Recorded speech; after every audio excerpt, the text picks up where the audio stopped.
2 lecture ज्यादा लगेंगे, दूसरा क्या फर्क पड़ेगा। तो चलो ध्यान दो। अब टॉपिक का नाम है Laplace transform of Heaviside unit step function. अब ये क्या है, यूनिट स्टेप फंक्शन क्या है और ऊपर से हेवीसाइड क्या है। हेवीसाइड ये साइंटिस्ट का नाम है जिसने यूनिट स्टेप फंक्शन बनाया था। अब यूनिट स्टेप फंक्शन कैसा रहता है, एकदम से यूनिट स्टेप फंक्शन नहीं आया, कुछ स्टैंडर्ड सिग्नल्स है।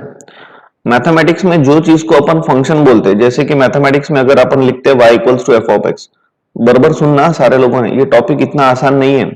इसका एक प्रॉब्लम कंपलसरी पेपर में रहता ही है, सिविल ब्रांच वालों को ये टॉपिक नहीं है अपने यूनिवर्सिटी में, लेकिन वो सिविल ब्रांच वाले भी ये टॉपिक पढ़ लेते तो मुझे बहुत अच्छा लगेगा कि चलो यार, एक जुनून है, जज्बा है ज्यादा की बातें पढ़ने का, तो पढ़ रहे हैं तो बहुत अच्छा लगेगा। अगर नहीं पढ़ते हो तो भी चलेगा बाकी सब ब्रांचेस को ये टॉपिक है। अब जैसा मैथमेटिक्स में अपन फुल कंसंट्रेशन से सुनना, होप सो नींद में से सब लोग उठ गए और फुल कंसंट्रेशन से सुन रहे हो, देख रहे हो सब कुछ, क्योंकि लाइटली लेंगे या टॉपिक को तो ये समझेगा नहीं, ये इतना इजी टॉपिक नहीं है। टॉपिक बहुत आसान है, बट इनिशियली समझ गया तो ठीक है, अगर नहीं समझ गया तो फिर वो कभी नहीं समझेगा, ऐसा ये टॉपिक है। तो इसलिए फुल कंसंट्रेशन से सुनो। आज का और कल का लेक्चर काफी इंपॉर्टेंट है, फिर आपको अगर समझ जाता है तो फिर दुनिया का कोई भी प्रॉब्लम दे दो वो आप लोगों को आ जाएगा। ध्यान दो। और ये टॉपिक मुझे लगता है कि बहुत सारे कॉलेज में पढ़ाते ही नहीं, बहुत सारे ट्यूशंस में ये टॉपिक लिया नहीं जाता है, बहुत कम जगह पे ये टॉपिक लिया जाता है, क्योंकि ये थोड़ा सा डिफिकल्ट टॉपिक है, एकदम से समझाता जमते नहीं। अब ध्यान दो y equals to F of X जो अपन लिख रहे हैं, what is this, this is any function in mathematics, it is nothing but what y is depend on x। तो एक ही इंडिपेंडेंट वेरिएबल है, तो ये जो हो गया ना, ये हो गया सिंगल डायमेंशनल फंक्शन। टेक्निकली अपन फंक्शन को ही क्या बोलते हैं, फंक्शन को ही बोलते हैं सिग्नल। तो दुनिया में बहुत सारे टाइप्स के स्टैंडर्ड सिग्नल्स है, वो बहुत सारे टाइप्स ऑफ स्टैंडर्ड सिग्नल में सबसे पहला जो स्टैंडर्ड सिग्नल है, सिग्नल यानी मैथमेटिक्स में कौन, फंक्शन, जो सबसे पहला सिग्नल है वो है, समझ लो, अब बोल ही देता हूं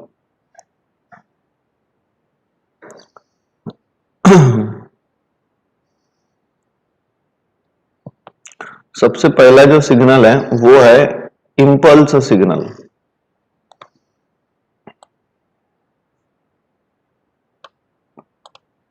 ध्यान देना, एकदम डिटेल में चलते, कोई टेंशन नहीं।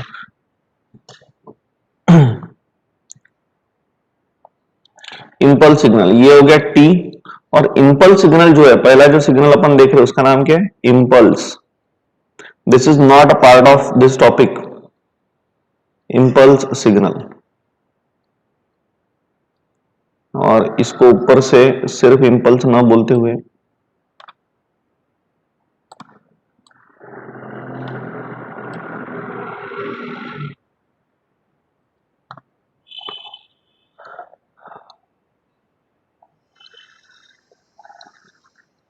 मैं इसको नाम देता हूं यूनिट इंपल्स, राइट। अच्छे से समझ लो सब लोग मैंने एक्चुअली आप लोगों को प्रॉमिस किया था कि ये टॉपिक अपन थोड़ा लेट लेंगे, सब लोगों को कलेक्ट करके लेंगे और काफी डिटेल में लेंगे, और इसलिए वो डायलॉग मुझे मेरे याद है, इसलिए मैं ये टॉपिक को डिटेल में खींचता हूँ थोड़ा सा। 2 लेक्चर ज्यादा लगेंगे, ज्यादा नहीं लगेगा। अगर मैं सीधा सीधा लेता हूं तो 3 एक लेक्चर का ये टॉपिक है, 3 या मैक्स 4, अभी 2 लेक्चर ज्यादा के लगेंगे, तो उससे नॉलेज आप लोगों का बूस्ट होगा। ये सारी बातें पता ही नहीं रहती बहुत लोगों को, तो समझ लो। और ये आपको कोई बुक में या कोई टीचर पढ़ाने वाला नहीं है,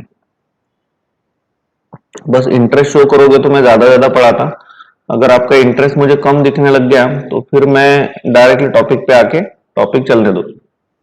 समझ लो, सबसे पहला जो दुनिया का स्टैंडर्ड सिग्नल है वो है impulse signal. Impulse signal denote करते डेल्टा से। अब आप लोगों को मैंने ये तो क्लियर किया है कि जैसे कि मैं जो कुछ बोल रहा हूं ये क्या हो गया, ये हो गया कंटिन्यूअस टाइम सिग्नल, यानी वो हर एक इंस्टेंसेस के लिए डिफाइन है। कंटिन्यूअस टाइम सिग्नल में कौन आएगा, इंटीग्रेशन आएगा, और वेरिएबल कौन रहेगा, टी रहेगा। वही अगर मैं कंटिन्यूअस टाइम सिग्नल का सैंपलिंग प्रोसेस करता हूं तो मुझे मिलता है डिस्क्रीट सिग्नल, और डिस्क्रीट टाइम सिग्नल में समेशन आएगा, और टाइम कैसे डिनोट करेंगे, एन से डिनोट करेंगे। तो फिलहाल मैं आप लोगों को, अपन लाप्लास ट्रांसफॉर्म पढ़ रहे हैं, it deals with continuous time signal, so that's why यहाँ पे मैं लिखता हूं डेल्टा ऑफ टी। अब आप लोगों ने क्या लिखा है, unit impulse signal. Unit impulse signal एक ऐसा सिग्नल है जो मुझे जीरो के लिए वैल्यू देगा 1, जीरो के लिए वैल्यू देगा 1 और बाकी सारे इंस्टेंसेस के लिए वैल्यू कितनी रहेंगी, 0। बाकी सारे इंस्टेंसेस के लिए वैल्यू रहेंगी 0।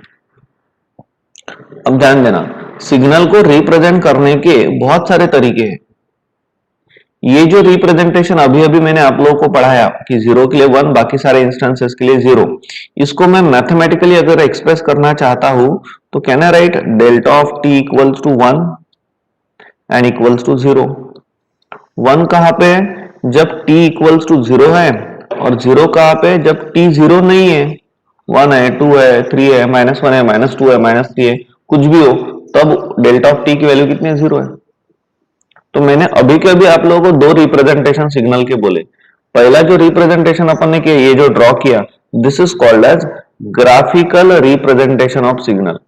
और ये जो दूसरा मैंने आप लोगों को पढ़ाया, this is called as analytical और फंक्शनल और मैथमेटिकल रिप्रेजेंटेशन ऑफ सिग्नल। अब ये यूनिट इंपल्स सिग्नल का या यूनिट इंपल्स फंक्शन का जो दूसरा बड़ा भाई है ना, वो है अपना टॉपिक जो अभी अपन पढ़ रहे हैं, और उसका नाम है unit step function. Unit step function. अब यूनिट स्टेप फंक्शन अभी अपन इसको फंक्शन ना बोलते हुए, वी आर इंजीनियर्स, फंक्शन ना बोलते हुए सिग्नल बोलते, यूनिट स्टेप सिग्नल। सब लोग ये बैच में जितने भी लोग बैठे हैं ना, सब लोगों को ये बातें पता होना जरूरी है। तो तुम्हारी ब्रांच कंप्यूटर हो, इलेक्ट्रॉनिक्स हो, इलेक्ट्रिकल हो, मैकेनिकल हो, सबको ये स्टैंडर्ड, ये स्टैंडर्ड बात है, ये सब एक बेसिक्स है। ये सबको पता होना चाहिए, हर इंजीनियर को पता होना चाहिए यूनिट इंपल्स फंक्शन क्या रहता है, यूनिट स्टेप फंक्शन क्या रहता है। समझ लो यूनिट स्टेप सिग्नल कैसा रहेगा, सेम वैसा ही।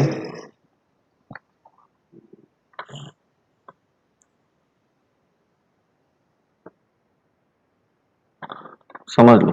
अब यूनिट स्टेप सिग्नल जो अपना टॉपिक है ना, उसका नाम क्या है, यूनिट स्टेप फंक्शन।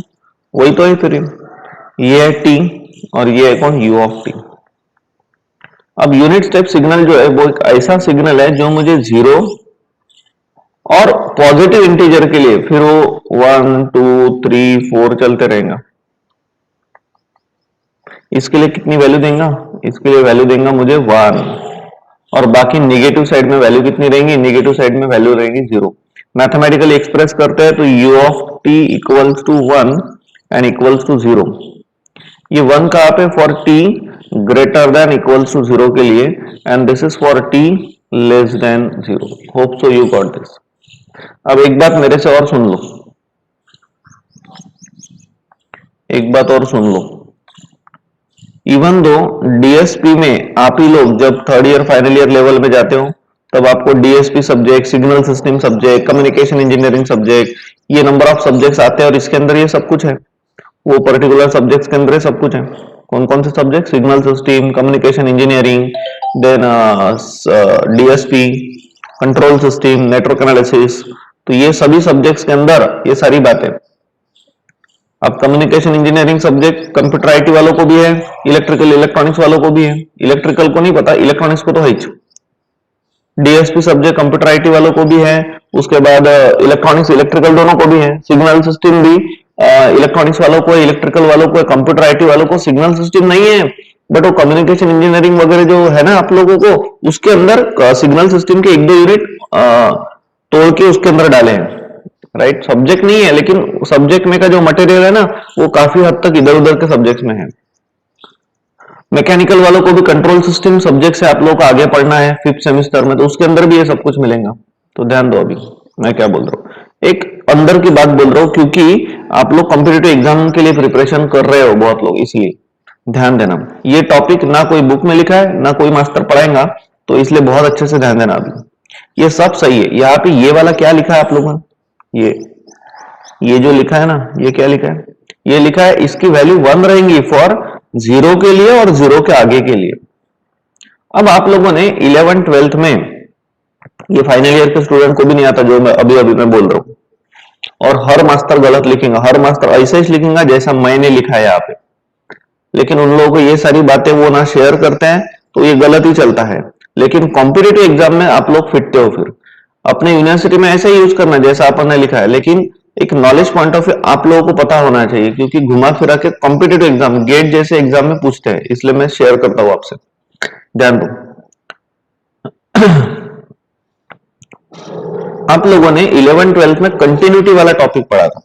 वो कंटिन्यूटी टॉपिक के अंदर आप लोगों ने सबसे पहले कोई भी फंक्शन कंटिन्यूअस रहने की कंडीशन क्या है? सबसे पहले तो क्लासरूम चाहिए, यानी फंक्शन चाहिए। सबसे पहले फंक्शन चाहिए, ये है आप लोगों का कंडीशन। मैं आप लोगों को एकदम आसान शब्दों में हर बार समझाता फंक्शन कंटिन्यूअस कैसा रहेगा। सबसे पहले तो क्लासरूम चाहिए यानी फंक्शन चाहिए। दूसरा मास्टर चाहिए, मास्टर चाहिए यानी लेफ्ट हैंड लिमिट चाहिए। तीसरा पोट्टे भी चाहिए यानी राइट हैंड लिमिट चाहिए। अरे पढ़ाओ किसको? और चौथा, सिर्फ मास्टर आ रहा है पढ़ा रहा है जा रहा है ऐसे से नहीं चलता। स्टूडेंट आ रहे हैं लेकिन टीचर ही नहीं आ रहा, ऐसा भी नहीं चलता। दोनों भी बराबर रहना चाहिए, दोनों का भी इंथुजियाज्म रहना चाहिए पढ़ाई में, तब जाके वो क्लास एकदम अच्छे से चलेगा। So that is LHL equals to RHL चाहिए, तब जाके फंक्शन कंटिन्यूअस रहेगा। समझ रहे कैसे? These are the 4 conditions for function to be continuous. लेकिन अब ये यूनिट स्टेप सिग्नल के टाइम पे क्या हो रहा है? यूनिट स्टेप सिग्नल के टाइम पे देखो, अगर मैं सपोज 1 के लिए कंटिन्यूटी चेक करता हूं, 1 के लिए आपको दिखाई दे रहा है, 1 के लिए अगर मैं कंटिन्यूटी चेक करता हूं तो 1 के लिए फंक्शन की वैल्यू कितनी है? 1 ही है। अरे 1 के लिए 1 है ना, 1 है ना, 1 के लिए 1 है वैल्यू, 1 के लिए 1 है। अब LHL 1 के लेफ्ट हैंड साइड में यानी 0 पे, 0 पे वैल्यू कितनी है? 1 है। और 1 के राइट हैंड साइड में 2 पे वैल्यू कितनी है? वो भी 1 है। यानी फंक्शन क्या हो गया? 1 के लिए कंटिन्यूअस हो गया। अगर मैं 2 के लिए बात करता हूं तो 2 के लिए फंक्शन कितना है? 1 है। 2 के आजू में यानी 1 पे कितना है? 1 है। और 2 के बाजू में यानी 3 पे कितना है? 1 है। यानी 2 पे भी फंक्शन कैसा है? कंटिन्यूअस है, इजंट इट? हाँ शोएब, शोएब यस सर। हाँ मुझे बोलो 3 के लिए फंक्शन कंटिन्यूअस है क्या? सर जो पॉइंट 4 है ना उसको डिफाइन करना पड़ेगा पहले। हाँ वो तो डिफाइन है ना, एंड सो ऑन का मतलब क्या है कि वो चल रहा है चल रहा है चल रहा है, वो तो इंफिनिटी तक जा रहा है, वो सब डिफाइन है उधर, डिफाइन है उधर वो। तो सर चेक करना पड़ेगा पॉइंट 3 के लिए। चेक क्या को करना पड़ता है? It is continuous. 3 के लिए 1 है, 3 के बाजू में 2 है, 2 के लिए भी 1 है, 3 के बाजू में 4 होगा, 4 के लिए भी 1 है। ये एंड सो ऑन जा रहा है ना, और ये भी 1 जो है ये भी एंड सो ऑन जा रहा है, right? So that's why function positive her value के लिए कंटिन्यूअस है। अब मेरा क्वेश्चन है शोएब, 0 के लिए फंक्शन कंटिन्यूअस है क्या? 1 पे कंटिन्यूअस है, 2 पे है, 3 पे है, 4 पे है, सब पे है। अब 0 के लिए कंटिन्यूअस है क्या? Yes sir. कैसा?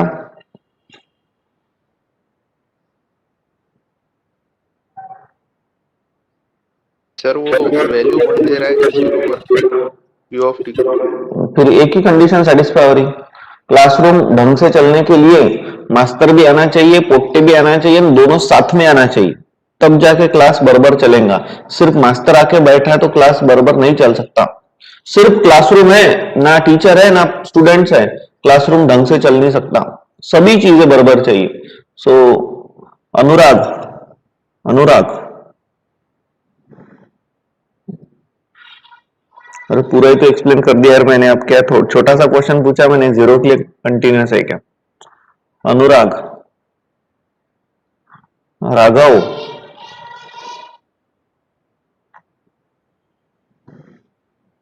राघव, हेलो हाँ राघव, सर। 0 वर कंटिन्यूअस आहे का फंक्शन? नहीं सर। नहीं है, क्यों? सर त्याचे हँड लिमिट सॅटिस्फाय होतं, लेफ्ट हँड लिमिट काय म्हटलं? त्याची राईट हँड लिमिट सॅटिस्फाय होतं.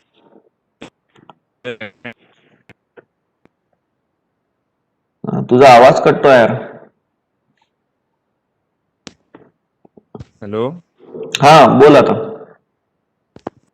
सर त्याची लेफ्ट हँड लिमिट सॅटिस्फाय नाही होतं, राईट हँड लिमिट होतं satisfy. Very good. Function valid आहे, 0 वर 1 व्हॅल्यू आहे, करेक्ट. पहला कंडीशन सेटिस्फाइड। दूसरा LHL, LHL है ना left hand limit, left hand limit है ना जीरो के लेफ्ट हैंड साइड में कितना है -1 है, -1 पे वैल्यू कितनी है 0 है, -1 पे 0 है, LHL 0 है। RHL की बात करते हैं जीरो के बाजू में राइट हैंड साइड में 1 पे 1 है, ये सेटिस्फाई नहीं हो रहा ना, LHL इक्वल्स टू RHL नहीं है ना, तो that's why function is discontinuous at what t equals to 0। तो जब यूनिट स्टेप फंक्शन की बात करते हैं कभी भी, तो ये आप लोगों ने नॉलेज पॉइंट ऑफ व्यू याद में रखना, ये फंक्शन पूरा कंटिन्यूअस है लेकिन जीरो के लिए कंटिन्यूअस नहीं है, ये फंक्शन जीरो के लिए कंटिन्यूअस नहीं है। अब वो जीरो के लिए हो गया डिसकंटिन्यूअस, तो वो जो डिसकंटिन्यूटी है ना, जीरो के लिए वैल्यू निकालना पड़ेगा, तो उसका फॉर्मूला है एक एक्चुअली, और वो फॉर्मूला है u ऑफ जीरो। जीरो के लिए चेक कर रहे हैं इसलिए u of zero, right, u of zero into left hand limit, sorry 1/2 into left hand limit plus right hand limit, ये फॉर्मूला है डिसकंटिन्यूटी का कंटिन्यूअस फंक्शन में कन्वर्ट करने का। तो 1/2 इंटू जैसे कि एखादे कोई भी चीज के अंदर कोई तो भी खामियां है, जैसे कि शोएब एकदम परफेक्ट है पढ़ाई में लेकिन मैं इतना परफेक्ट नहीं हूं सपोज, तो मैं कौन से टॉपिक में वीक हूं, एज ए टीम अगर हम लोग काम कर रहे हैं, शोएब और मैं दोनों लोग एज ए टीम काम कर रहे हैं, तो शोएब एकदम परफेक्ट है 100% ओके है, लेकिन मेरे में थोड़ी सी खामियां है, मैं 90% ओके हूं, 10% ओके नहीं हूं, तो मेरी 10% जो खामियां हैं वो मैं दुरुस्त कर लेता तो मैं भी 100% बन जाता हूं, तो वो जो मेरी 10% खामियां है वो मेरे को निकालना है, तो वो 10% खामियां दूर कर रहा हूं, तो 10% ये जो फंक्शन है, ये फंक्शन की खामियां कौन सी है, ये फंक्शन में प्रॉब्लम ये है कि जीरो के लिए फंक्शन डिसकंटिन्यूअस हो रहा, तो डिसकंटिन्यूअस जो हो रहा है ना, तो कौन सी वैल्यू मैं जीरो की जगह पे डालूं तो ये फंक्शन कंटिन्यूअस बन जाएगा, वो वैल्यू अपन निकाल लेते हैं, उधर जाके पुट कर देते हैं, तो that discontinuous function will become continuous, तो उसकी वैल्यू कितनी रहेंगी वो निकाल रहे हैं।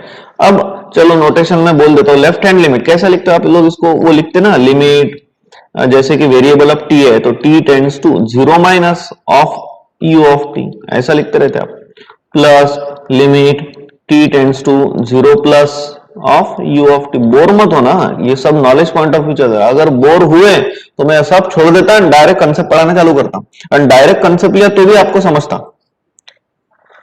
सो 1/2 इंटू, लेकिन मेरी पहले से आदत है एक कि चलो यार आता है मेरे को तो मैं बांट देता हूँ नॉलेज, अब जीरो पुट करता हूं तो लेफ्ट हैंड लिमिट के लिए जीरो मिल रहा है और राइट हैंड लिमिट के लिए 1 है, तो u ऑफ जीरो पे वैल्यू कितनी आ रही है 1/2 आ रही है।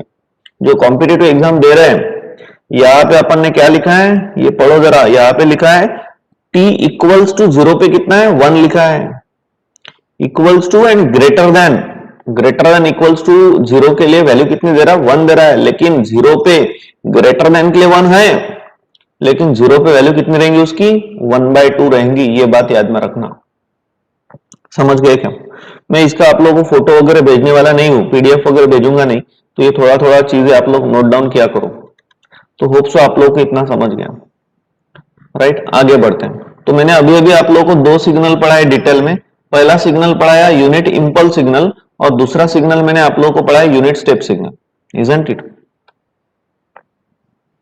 तो यूनिट इंपल्स सिग्नल यानी ऐसा सिग्नल जो सिग्नल मुझे जीरो के लिए वैल्यू देगा 1 और बाकी सभी वैल्यूज के लिए वैल्यू कितना देगा 0, और यूनिट स्टेप सिग्नल एक ऐसा सिग्नल है जो मुझे 0 और उसके आगे के लिए वैल्यू कितना देगा 1 और बाकी नेगेटिव साइड में कितना रहेगा 0, ये बात याद में रखना। अब आप लोगों ने university point of view zero के लिए वैल्यू 1 ही होता है ये याद में रखना, लेकिन competitive exam point of view और नॉलेज पॉइंट ऑफ व्यू अगर पर्टिकुलर वही चीज के ऊपर फोकस हो रहा है तो फिर आपने 1/2 बोलने का। लेकिन अगर एग्जामिनेशन में अगर कोई क्वेश्चन आ रहा है जिसके अंदर ये सारी चीजें आ रही, M3 में नहीं आता क्वेश्चन, बट इनकेस अगर डीएसपी वगैरह सब्जेक्ट में हो आप लोग तो वो उधर अगर आता है तो उधर आप लोगों ने 1 ही लेना है, जीरो के लिए वैल्यू 1 ही लेना है, 1/2 नहीं लेना है। 1/2 नॉलेज पॉइंट ऑफ व्यू पता होना चाहिए कि वो 1/2 है। चलो आगे बढ़ते हैं, नेक्स्ट सिग्नल लेते हैं, third signal now ramp signal, ये एक और स्टैंडर्ड सिग्नल है, रैंप सिग्नल, रैंप सिग्नल। अब ये एक ऐसा सिग्नल है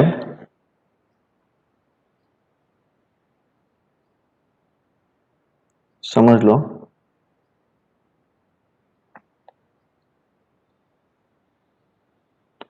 रैंप सिग्नल, ये एक ऐसा सिग्नल है, डिनोट करते हैं आर ऑफ टी से, और यहाँ पे टी क्योंकि कंटिन्यूस टाइम सिग्नल है। ये एक ऐसा सिग्नल है जो मुझे 0 के लिए 0 वैल्यू देगा, मुझे 1 के लिए 1 वैल्यू देगा। 1 के लिए सपोज यहाँ पे 1 है तो 1 के लिए 1 वैल्यू देगा, तो ये वाली वैल्यू। ये सपोज मुझे 2 के लिए 2 वैल्यू देगा, तो ये सपोज इधर का 2 है, ये सपोज 2 के लिए 2 वैल्यू दे रहा। 3 की बात करते तो 3 पे 3 वैल्यू देगा, 3 के लिए 3 वैल्यू देगा, 4 के लिए 4 वैल्यू देगा, 5 के लिए 5 वैल्यू देगा, बस चलते रहेंगे ये, बराबर है। Can anyone tell me, can you define what this function is? ये फंक्शन को मैथमेटिकली डिफाइन कर सकते हो? जो 0 के लिए 0 0 0 1 1 2 2 3 3 ऐसे पॉइंट में से जाने वाले लाइन का नाम क्या रहता? कोई मुझे बोलेगा? 0 0 1 1 2 2 3 3 4 4 5 5 ये पॉइंट में से जाने वाले लाइन का। Very good Shoaib, y equals to x। लेकिन अब y के जगह पे कौन है? r ऑफ t है, और x के जगह पे कौन है? t है, इसलिए r of t equals to t लिख सकता हूं मैं। It just like y equals to x। इसको मैं ज्वाइन कर देता हूं, वो डॉटेड वाला पार्ट आप लोगों ने निकालना नहीं है।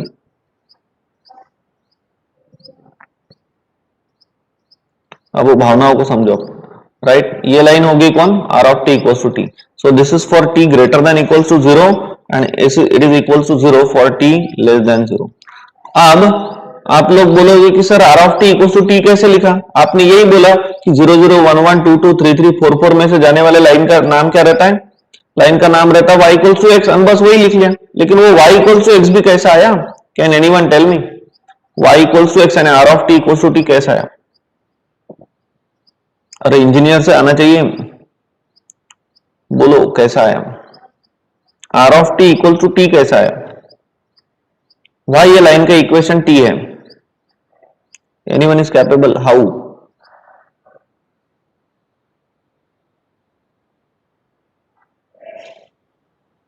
बाप रे, कोई भी नहीं। वेदांत,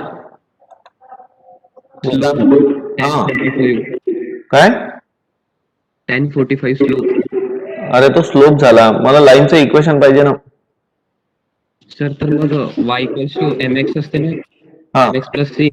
हाँ ते बरोबर आहे, पण चलो ठीक है, अब ये लाइन नहीं जा रही है 0 0 1 1 2 2 3 3 मधून नहीं चालली है लाइन। ही लाइन दुसऱ्या कोणत्या पॉइंट मधून चालली है? 1 2 3 4 ये पॉइंट में से जा रही है। फिर जनरलाइज्ड वे में चाहिए। फिर आपका एकदम सही है, tan 45 1 होता है तो इक्वल्स टू x हो गया। एक वे से आपने प्रूफ दिया, but my question is now 1 1 0 0 2 2 इसमें से नहीं जा रहा, इन जनरल जा रहा कहीं से भी, कोई भी पॉइंट से। फिर कैसा करोगे? फिर तो इक्वेशन रहेगा ना। अरे एकदम इजी है ना, आप लोग मैथमेटिक्स के कंसेप्ट यूज करो ना। ये एग्जैक्टली कौन है? ये तो लाइन ही है ना, सीधा सीधा लाइन ही है ना, इतना क्या टेंशन लेना है? और कोई भी लाइन का इक्वेशन अगर प्लॉट करना है आप लोगों को, लाइन का इक्वेशन निकालना है, तो आपके लिए मिनिमम रिक्वायरमेंट क्या रहती है? 2 points. 2 points is the minimum requirement.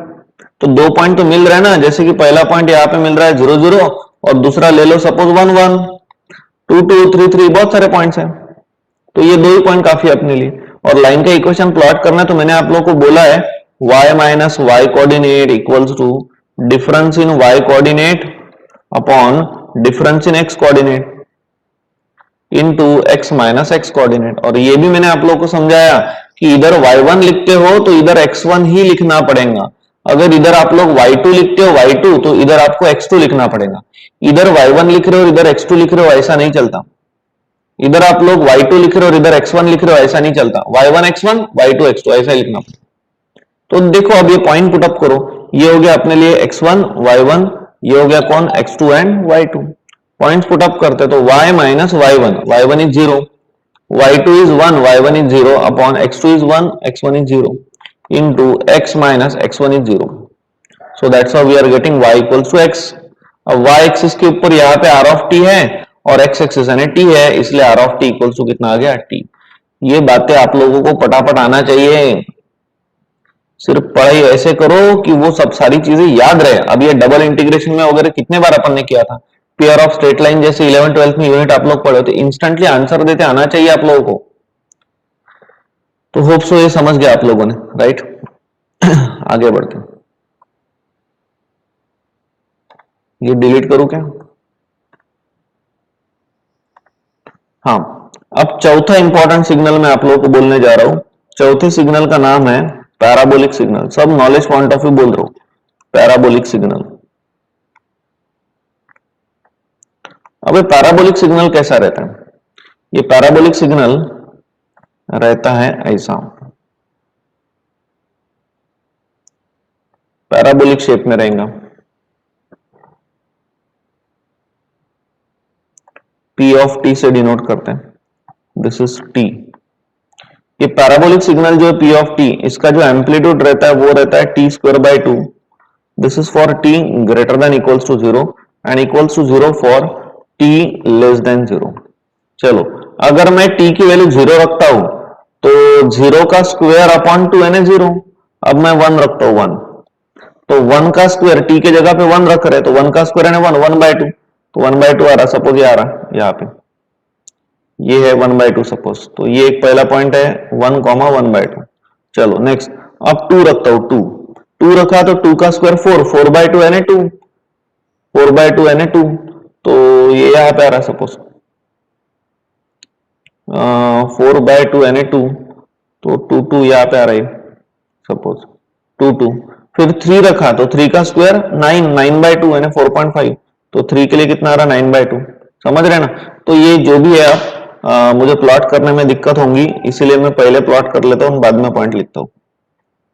इसका जो शेप आता है, अगर प्रॉपर आप लोग स्केल लेके अगर प्लॉट करते हो तो ऐसा शेप आएगा इसका। समझ गए? यहाँ पे कितना आया था 1/2, तो 1, 1/2। 2 पे कितना आया था 2, अगर पुट किया तो x की वैल्यू 2 है और y की वैल्यू कितनी आई थी, वो भी 2 आई थी। 3 के लिए कितना, इट इज 3, 9/2, है ना, एंड सो ऑन चलते रहेगा। So this shape is called as what, parabolic shape. अब इसके साथ साथ और बहुत सारे सिग्नल है, सिग्नम सिग्नल है, साइनोसाइडल सिग्नल है, बहुत सारे। तो आप लोगों ने इतना नहीं भी याद रखा तो भी चलता, लेकिन एज एन इंजीनियर सब लोगों को ये बेसिक सिग्नल पता होना चाहिए। इंपल्स सिग्नल इसके बाद भूलना मत। इंपल्स सिग्नल है ना ऐसा सिग्नल जो मुझे 0 के लिए वैल्यू देगा 1, बाकी सबके लिए वैल्यू रहेंगी 0। यूनिट स्टेप सिग्नल एक ऐसा सिग्नल है जो 0 और उसके आगे के लिए मुझे वैल्यू देता है 1 और नेगेटिव इंस्टेंसेस के लिए वैल्यू रहेंगी 0।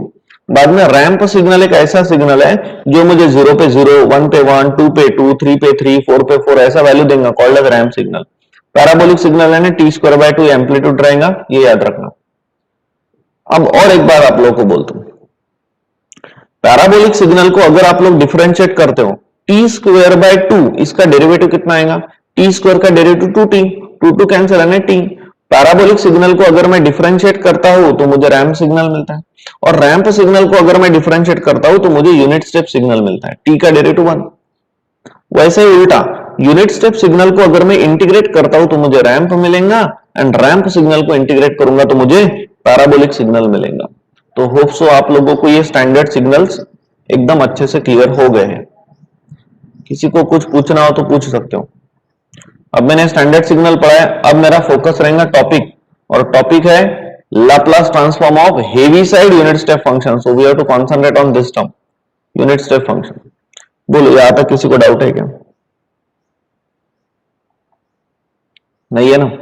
चलो आगे बढ़ते हैं। अब मेरा कंसंट्रेशन रहेगा यूनिट स्टेप सिग्नल के ऊपर।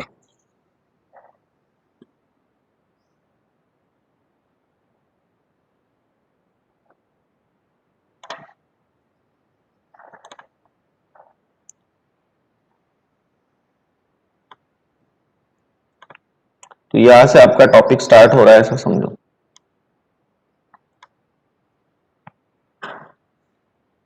आप ध्यान दो, आप टॉपिक स्टार्ट कर रहे हो, टॉपिक स्टार्ट करने के बीच में भी कुछ ना कुछ आएंगे, तो वो भी मैं आप लोगों से डिस्कस करता हूं। ये unit step function, remember now, ये हेवीसाइड साइंटिस्ट ने यूनिट स्टेप फंक्शन निकाला है, इसलिए इसको u ऑफ टी भी बोलते हैं, और इसको दूसरा भी नोटेशन है, इसको आप लोग h ऑफ टी भी बोल सकते हो। h स्टैंड्स फॉर हेवीसाइड, तो u ऑफ टी से भी डिनोट होता है या h ऑफ टी से भी डिनोट होता है। आप लोगों की इच्छा, आपको u ऑफ टी से निकालना है, h ऑफ टी से निकालना है, you can write by any way. So डिनोशन of unit step signal is what, h of t or u of t, and it is always value is 1 and 1 कहां पे, for 0 से ऊपर, और negative side में value कितनी रहेंगी, 0। आप लोग को ये अगर लिखना है तो लिख सकते हो, शुरुआत में आप लोग लिख सकते हो, हेडिंग दे सकते हो Laplace transform of heavy side unit step function, और फिर यूनिट स्टेप फंक्शन वगैरह लिख के ये डायग्राम और ये निकाल सकते हो। ये बाकी का नहीं किया तो भी चलता है, ये याद रखो। ये इतना समझ गया ना। बाद आप लोगों को पढ़ना पड़ता है displace unit step function. Displaced unit step function. अब ये डिस्प्लेस यूनिट स्टेप फंक्शन क्या चीज है? डिस्प्लेस यूनिट स्टेप फंक्शन, अभी मैथमेटिक्स पढ़ रहे हैं इसलिए मैं यहां से सिग्नल हटा देता हूं, फंक्शन लिखता हूं।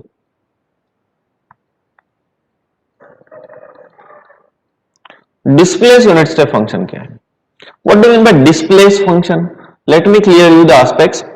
सपोज बडनेरा पे एखादी ट्रेन रोज 9 बजे आती है, बडनेरा पे एखादी ट्रेन रोज 9 बजे आती है। अब क्या हो गया, एक दिन वो ट्रेन लेट हो गई और वो ट्रेन 10 बजे आ गई, तो डिस्प्लेस हो गया ना।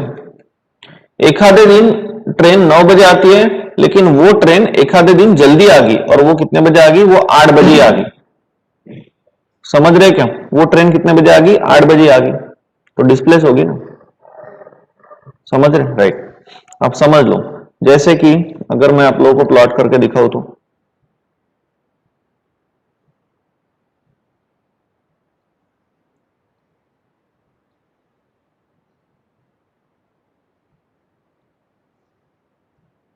जैसे कि ये t है। अब इसका भी बेसिक से एकदम से आपको समझना नहीं है। अगर मैं डिस्प्लेस यूनिट स्टेप फंक्शन अगर डायरेक्टली निकाल लूं तो आपको थोड़ा बहुत समझेंगे, ऐसा वो दिल से नहीं समझेंगे। इसीलिए मैं इससे रिलेटेड जो चीजें है ना वो भी आप लोगों से डिस्कस करता है, आपको समझ जाएगा। जैसे कि सपोज ये 0 है, ये सपोज a है, ये सपोज 2a है, ये सपोज 3a है, ये सपोज 4a है, और लेफ्ट हैंड साइड की बात करता हूं तो इधर सपोज -a, -2a, -3a चल रहा है, -2a likewise and so on, और इधर भी एंड सो ऑन। सपोज मैं क्या करता हूं, एखादी ट्रेन रोज 9 बजे आ रही है और एक आध दिन वो लेट हो गई और वो 10 बजे आ रही है, तो उसको जैसे कि जो सिग्नल 0 से स्टार्ट हो रहा था, ये सिग्नल 0 से स्टार्ट हो रहा था, वो सपोज a अमाउंट से डिस्प्लेस हो गया, तो इसको मैं लिखूंगा t-a, और ये सिग्नल आएगा ऐसा।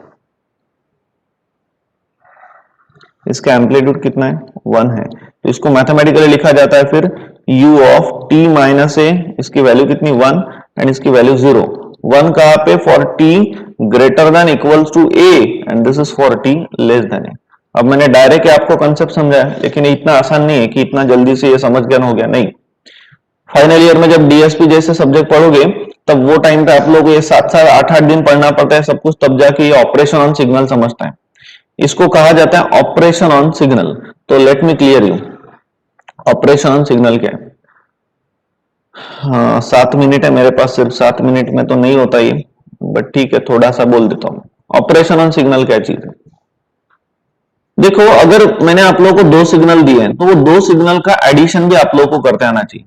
जैसे कि फर्स्ट सिग्नल अगर मैं ड्रॉ करता हूं, ये है सपोज t और ये है सपोज x ऑफ t, बराबर है। आप लोगों को मैं डिस्क्रीट वर्जन में समझाता है ना, जल्दी से समझ में आएगा। This is n, this is x of n, ज्यादा की बातें शेयर कर रहा हूं आप लोगों से। सपोज 0 के लिए ये सिग्नल 1 है, 1 के लिए सपोज ये सिग्नल 2 है, दिस रिप्रेजेंटेशन इज डिस्क्रीट के लिए, 2 के लिए सपोज 3 है, ये पहला सिग्नल है सपोज x ऑफ n, और दूसरा एक आधा सिग्नल मैं ले लेता हूं, दिस इज n, रफली ड्रॉ कर रहा हूं, बराबर ध्यान दो, y ऑफ n सपोज। और यहाँ पे 0 के लिए सपोज ये सिग्नल 1 है, 1 के लिए ये सिग्नल सपोज यहाँ पे भी 1 है सपोज, 2 पे सपोज ये सिग्नल 4 है, राइट। तो पहला ऑपरेशन मैं आप लोग को बोलने जा रहा हूं, पहला ऑपरेशन एडिशन। मैं थोड़ा सा फास्ट बोल रहा हूं, ये सिंपल सा टॉपिक पढ़ाने के लिए फाइनल ईयर स्टूडेंट को मुझे 1 हफ्ते से ऊपर का टाइम लगता है, क्योंकि उनको डायरेक्ट 13 मार्क के लिए आता है, मिक्स्ड अप प्रॉब्लम वगैरह आते हैं, और मैं आप लोगों को ये टॉपिक 10 या 15 मिनट में क्लियर कर रहा हूं, तो फर्क है।